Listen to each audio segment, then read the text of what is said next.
Hey everybody, it's Dan from Kids App CrossFit, coming at you with another at-home workout idea.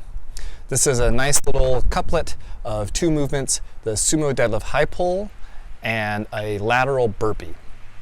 The rep scheme is 21, 18, 15, 12, 9, 6, and 3. So what that means is you'll do 21 Sumo deadlift high pulls and then 21 burpees. 18 Sumo deadlift high pulls, 18 burpees, 15 and 15, 12 and 12, and so on until you get to 3. So the upside of the workout is that as you continue along and you get more fatigued, the number of reps you have to do becomes less. So the workout starts to speed up a little bit. It is intended to be a fast and furious, high intensity type of workout. So the load that you choose should be, for the Sumo deadlift high pull, should be a weight that you can move quickly and consistently. Now, obviously, if you have a barbell, that would be an ideal option. A kettlebell or a dumbbell would be other great implements to use. But if you don't have those items, then here are some options that you can use. One, you could use a backpack packed up to as heavy a weight as makes sense for you. Or here in my yard, I've got this rock that I like to use for lots of different things, and that works really, really well as well. Now, on the Sumo deadlift high pull, regardless of the implement you're using, whether it's a barbell, whether it's a backpack, or if it's a rock, there are some points of performance that we want you to focus on.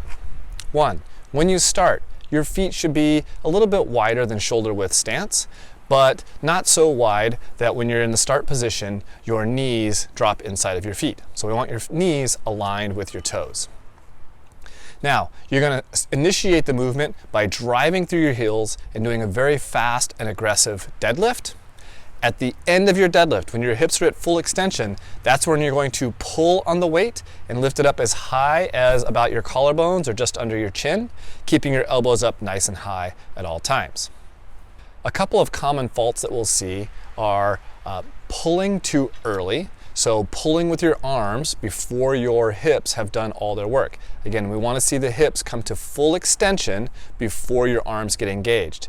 If you pull too soon, your arms will do more work than they need to, and they'll become fatigued much faster.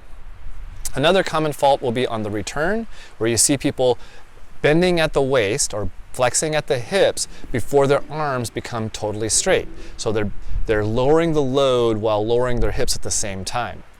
At the end of the pull phase, you want to pull the weight all the way up to about your chin and then release it back down so that your arms are straight before you drop back down into the bottom of your deadlift.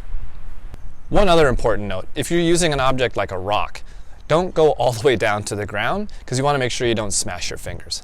Sounds simple, but it might be something that you lose sight of in the middle of the workout as you start to get fatigued. So just remember you're going to go down until the implement is almost to the ground, but not quite. On the burpees, the goal is to jump laterally over whatever implement you're using for your Sumo deadlift high pulls. So after your final rep of the Sumo deadlift high pull, you're going to set your weight down, you're going to drop down to the ground right next to it. As you jump your feet back in, I like to have people land in a squat position so that your feet are about shoulder width apart and your feet are flat on the floor. You're not on your toes with your heels off the ground. From there, you're going to jump laterally over the load or implement. It doesn't matter if you get full extension or stand up nice and tall. We want you to just bring your feet in, jump over the implement, drop right back down into your burpee. These are a much faster type of burpee than having to jump straight up into the air or reach a target or bar facing burpee or something like that. After you finish the couplet for today, rest a little bit, and then we have some accessory work, and that would be 3 rounds of 10 barbell rollouts and 20 Russian twists. Now, barbell rollouts are great if you have a barbell, a little bit harder if you don't. So if you don't have a barbell, some things around the house that you might find useful would be a skateboard or something like that. If you don't have anything that rolls, then what we're recommending is just a 90-second plank hold. For the Russian twists, you're going to essentially sit with your feet in the air, holding a weight in your hands. You're going to rotate your trunk, touching the ground or nearly touching the ground on each side of your body. Every time your weight touches the ground, that's 1 rep, and you're going to do 20 reps total.